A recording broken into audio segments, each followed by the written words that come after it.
तो गाइस मैं हूं तो और आप दिख रहे हैं रेसलिंग फैंस नेटवर्क। तो भाई फाइनली अनथिंकेबल हो गया एंड किसी ने एक्सपेक्ट नहीं किया था कि मैकेंटायर जीतेंगे। सोचो इतनी बार कंपीट करने के बाद भी कोई एक्सपेक्ट नहीं कर रहा था कि मैकेंटायर जीतेंगे। इससे पता लगता है कि डब्ल्यूडब्ल्यू ने मैकेंटायर के कैरेक्टर को कहां पे गिरा दिया था। लेकिन फाइनली ड्रू मैकेंटायर स्मैकडाउन में बन चुके हैं न्यू डब्ल्यूडब्ल्यू चैंपियन। एंड क्या हुआ मैकेंटायर के डब्ल्यूडब्ल्यू चैंपियनशिप जीतने के बाद वो मैं आपको बता देता हूं। एक नई वीडियो निकल के सामने आई है, वो मैं आपको दिखाऊंगा। लेकिन उससे पहले मैं आपको दिखाता हूं कि मैकेंटायर ने क्या कुछ ट्वीट किया। मैकेंटायर ने मल्टीपल ट्वीट्स किए। एक तो तुरंत ही टाइटल जीतने के बाद मैकेंटायर ट्वीट करते हैं एंड लिखते हैं no longer bored at work. आपको वो वाला ट्वीट याद होगा मैकेंटायर का जो कि बहुत ज्यादा वायरल हुआ था। मैकेंटायर ने सेल्फी लेके डाली थी रेसलमेनिया मैच के टाइम पे लिखते हुए कि बोर्ड एट वर्क, एंड वो बहुत ही वायरल ट्वीट था। मैकेंटायर ने अभी सेम ट्वीट किया है, बस ये बोलते हुए कि I am no longer bored at work. And इस वाले ट्वीट के ऊपर 1,13,000 लाइक्स है। ट्विटर पे आपको मालूम है कितने लाइक्स होते नहीं है पॉसिबल ज्यादा इजीली, लेकिन मैकेंटायर के टाइटल विक्ट्री पे इतने लाइक्स आए हैं। इसके अलावा मैकेंटायर ने एक और ट्वीट किया है अभी जस्ट कुछ घंटों पहले, एंड यहाँ पे मैकेंटायर मेसी वाली वो आइकॉनिक फोटो रिक्रिएट करते हैं डब्ल्यूडब्ल्यू चैंपियनशिप के साथ में। एंड मैकेंटायर यहाँ पे लिखते हैं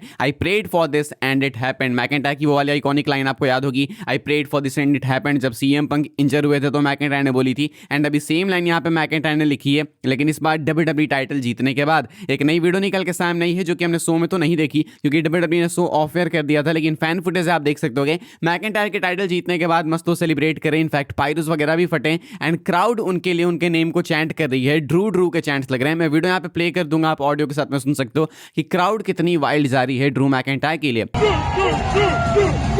इतना ही नहीं बल्कि मैकेंटायर ने अपने फैंस के लिए साइनिंग भी करी है, उनके लिए ऑटोग्राफ साइन करे हैं, बहुत कुछ। तो एक बहुत ही होलसम मोमेंट था बर्लिन में आज स्मैकडाउन के बाद जब ड्रू मैकेंटायर बन गए डब्ल्यूडब्ल्यू अनडिस्प्यूटेड चैंपियन। मैंने पिछले वीडियो में भी बोला कि इट वाज लॉन्ग ओवरड्यू, बहुत टाइम हो गया था मैकेंटायर को एक प्रॉपर टाइटल विक्ट्री मिले हुए। फाइनली इनको विक्ट्री मिली है। लास्ट टाइम अगर प्रॉपर टाइटल विक्ट्री में बोलूं तो वही हम लोग बोलेंगे जब इन्होंने जीता था लेसनर को बीट करके, वो भी तभी हुआ था जब क्राउड नहीं थी। तो मैकेंटायर कभी भी उस मोमेंट को ज्यादा अच्छे से लिव नहीं कर पाए, लेकिन अभी फाइनली मैकेंटायर क्राउड के सामने प्रॉपर तरीके से जीत चुके हैं टाइटल। एंड आई होप कि ये टाइटल रेन लंबी हो मैकेंटायर की, एटलीस्ट रेसलमेनिया तक तो जाए, मतलब छोटी ना हो। एंड इसकी बात हम लोग करेंगे कि रेसलमेनिया आखिर अब इससे कैसे इंपैक्ट होने वाला है, वो भी हम लोग आगे करेंगे डिस्कस। फिलहाल कोडी के कैरेक्टर की बात करेंगे। कोडी का कैरेक्टर क्या होने वाला है चेंज। आज हमने देखा कि जेकब फाटू ने कोडी पे भी अटैक किया एंड कोडी रोड्स उसके बाद जेकब फाटू पे ऑब्वियसली बात है कि स्नैप होंगे। कोडी के पास टाइटल नहीं है। अब यहां से डायरेक्शन क्या है कोडी रोड्स के लिए, इसको लेके एक पोटेंशियल अपडेट है, वो मैं आपको बता देता हूं। माना ऐसा जा रहा है कि कोडी रोड्स के कैरेक्टर में एक शिफ्ट आने वाला है। बॉडी स्लैम के कोरी हेस ने रिपोर्ट किया है कि कोडी रोड्स का टर्न तो नहीं बोल सकते कि हील टर्न हो जाएगा, लेकिन हाँ डेफिनेटली एक कैरेक्टर शिफ्ट आने वाला है। अभी कोडी एक प्योर बेबी फेस थे, यहां से अगर कैरेक्टर शिफ्ट होगा तो वो ट्रेनर बनेंगे एंड उसके बाद कैरेक्टर शिफ्ट होगा तो देन आपको वो हील बनते हुए देखने को मिलेंगे। यानी कि अब कोडी रोड्स उस ट्रांजिशनल पीरियड में है जहां से कोडी रोड्स दूसरी तरफ हील बनते हुए आपको दिखाई देंगे। फिलहाल कोडी रोड्स के पास मतलब मान के चलो तो सारे रीजन से ट्विनर बनने के जेकब फाटू के कारण वो टाइटल हारे। इनफैक्ट ये भी कहा जा रहा है कि जेकब फाटू पे किसी बहुत ही इंटरेस्टिंग नेम ने अटैक किया था।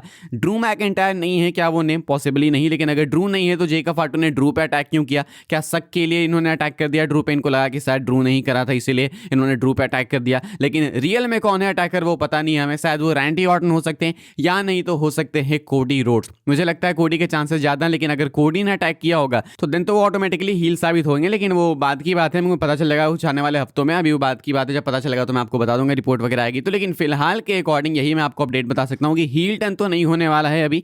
डेफिनेटली कैरेक्टर चेंज है, कैरेक्टर शिफ्ट है, लेकिन मोर लाइक कि कोडी रोड्स अभी हील नहीं लेकिन ट्विनर बनने वाले हैं। अगली अपडेट कवर करें हम लोग रोमन रेंस एंड कोडी के प्लान की बात करें तो इनके प्लान को लेके अब क्या है नई अपडेट। हमने सुना था कि रेसलमेनिया के लिए इनका मैच प्लान किया जा रहा है, Cody Rhodes and Roman Reigns का मैच। एंड ये मैच इनका तीसरा मैच होगा अगर बात करें रेसलमेनिया की तो। 39 में हुआ, 40 में हुआ एंड अभी आपको 42 में देखने को मिलने वाला था। लेकिन अब तो कोडी टाइटल ड्रॉप कर चुके हैं तो अब यहां से क्या होने वाला है, अभी भी लगता है कि इनका ही मैच लाइकली है, अभी भी चांसेस हैं इनके ही मैच के। बॉडी स्लैम के कोरी हेस ने तुरंत ही स्मैकडाउन में हुए टाइटल चेंज के बाद ये वाली जीआईएफ शेयर करी एंड यहाँ पे आप देख सकते हो कोडी रोमन का फेस ऑफ है। तो ये सिंपल सीधी बात है भाई कि टीज किया जा रहा है एंड स्मैकडाउन का फेस ऑफ है। तो आई थिंक रोमन की जो रूमर्स है कि वो स्मैकडाउन पर कंटिन्यू करेंगे वो भी यहाँ से कहीं ना कहीं कनेक्ट होते हुए दिख रही है। तो अभी भी फिलहाल रेसलमेनिया के लिए यही प्लान्स दिख रहे हैं कि Roman Reigns and Cody Rhodes he plan है, लेकिन शायद ये टाइटल मैच ना हो। शायद ये हो सकता है नन टाइटल मैच हो। सही बोलूँ तो अगर रोमन कोडी टाइटल मैच होगा तो हद से ज़्यादा अनप्रेडिक्टेबल हो जाएगा, लेकिन साथ में डिसीजन मेकिंग भी बहुत मुश्किल होने वाली है। आप अगर रोमन को हराओगे तो रोमन 40 में भी हारेंगे, 41 में भी हारेंगे, 42 में भी हारेंगे, बैक टू बैक तीसरी रेसलमेनिया।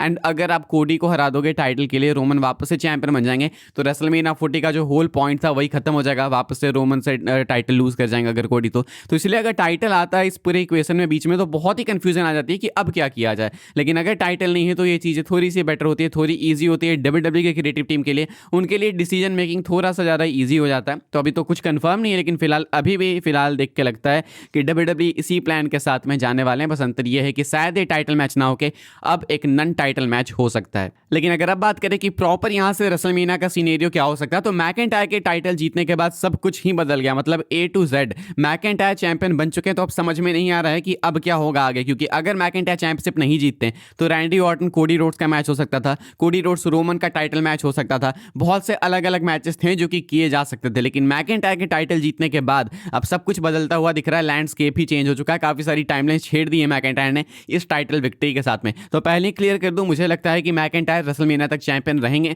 अगर वो मेनिया से पहले टाइटल ड्रॉप कर देंगे तब तो सब खेल ही खत्म हो जाएगा। लेकिन आई बिलीव कि मैकेंटायर को लंबी टाइटल रेन मिलने वाली है, कम से कम वो रेसलमेनिया तक शायद आपको चैंपियन रहते हुए दिखेंगे, जो कि एक अच्छी चीज है। तो अब अगर मैकेंटायर रेसलमेनिया तक चैंपियन रहते हैं तो देन इसके आगे क्या होगा। फिलहाल मुझे लगता है कि अगर मैकेंटायर चैंपियन होंगे तो डब्ल्यूडब्ल्यू वाले मैकेंटायर के लिए 2 मेजर मैचेस कर सकते हैं। एक तो आप सिंपल कर सकते हो मैकेंटायर वर्सेस ऑर्टन वर्सेस कोडी, एक ट्रिपल थ्रेट मैच। लेकिन इससे दिक्कत आएगी कि कोडी रोमन का मैच नहीं होगा एंड कोडी ऑर्टन का जो सिंगल्स मैच है उसकी हाइप कहीं ना कहीं छिन जाएगी। अगर बात करें मैकेंटायर के दूसरे मैच की तरफ, तो मैंने आपको एक अपडेट बताई थी कि मैकेंटायर वापस से ब्लड लाइन हंटर वाली कहानी चालू करना चाहते हैं। वो रोमन के साथ में एक और मैच चाहते हैं। तो अगर रोमन टाइटल के पीछे जाने वाले हैं, कोडी हो या ना हो, रिगार्डलेस ऑफ कोडी बीइंग द चैंपियन और नॉट, अगर रोमन चाहते हैं टाइटल के पीछे जाना तो ड्रू मैकेंटायर भी उनको फेस करना चाहते हैं। तो डब्ल्यूडब्ल्यू वाले इन दोनों का एक सिंगल्स मैच कर सकते हैं रेसलमेनिया 42 में। सेकंड चीज एक और मुझे लगती है ये कि डब्ल्यूडब्ल्यू वाले कोडी रोमन सिंपल एक टाइटल मैच कर सकते हैं, ड्रू ऑर्टन रेसलमेनिया में कर सकते हैं, एंड इधर सीएम पंक ब्रेकर का मैच हमें दिख ही रहा होते हुए,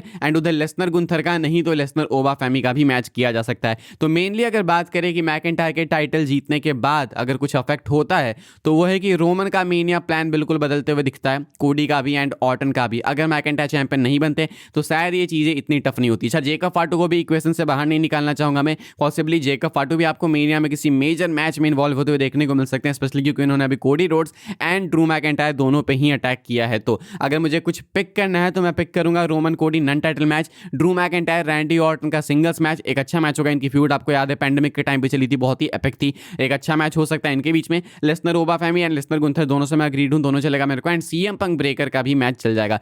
वर्स्ट डिसीजन यहां पे ये होगा कि डब्ल्यूडब्ल्यू वाले कोडी को रेसलमेनिया से पहले वापस टाइटल दे दें, या नहीं तो रोमन को दे दे टाइटल रेसलमेनिया से पहले एलिमिनेशन चेंबर में मैकेंटायर को हरा के, एंड उसके बाद रोमन अपनी टाइटल डिफेंड करे मेनिया 42 में कोडी के अगेंस्ट, एंड कोडी वहां पे वापस से चैंपियन बन जाए। तो ये सबसे वर्स्ट केस सीनेरियो होगा, जो कि आई डोंट थिंक होना चाहिए एंड होगा भी नहीं, क्योंकि वापस से सेम ही चीजें रिपीट हो जाएगी। तो इसलिए इसके चांसेस मुझे लगते नहीं है। लेकिन फिलहाल रेसलमेनिया सीनेरियो बिल्कुल बदल चुका है, टाइमलाइंस बिल्कुल चेंज हो चुकी है, रोड टू रेसलमेनिया हो चुका है, बहुत ही अनप्रेडिक्टेबल, बहुत ही एक्साइटिंग, जो कि एक्चुअली में बहुत अच्छी चीज है। फिलहाल इस वाली वीडियो के लिए सारी अपडेट्स थी, आई होप सबको इन्फॉर्मेशन मिली हो। तो वीडियो को लाइक कीजिएगा, शेयर कीजिएगा एंड सब्सक्राइब कीजिएगा चैनल को, ताकि आने वाले टाइम के अंदर आपको और भी सही डब्ल्यूडब्ल्यू के अपडेट्स वगैरह सबसे पहले देखने को, जानने को मिलते रहे। फॉलो कर सकते हैं आप लोग मुझे इंस्टाग्राम एंड ट्विटर पर, लिंक आपको मिलेगा डिस्क्रिप्शन में। ज्वाइन कर सकते हैं व्हाट्सएप चैनल को, उसके भी लिंक है डिस्क्रिप्शन में। मिलूंगा मैं आपसे अगली वीडियो में जल्दी ही, तब तक के लिए good bye, thanks for watching.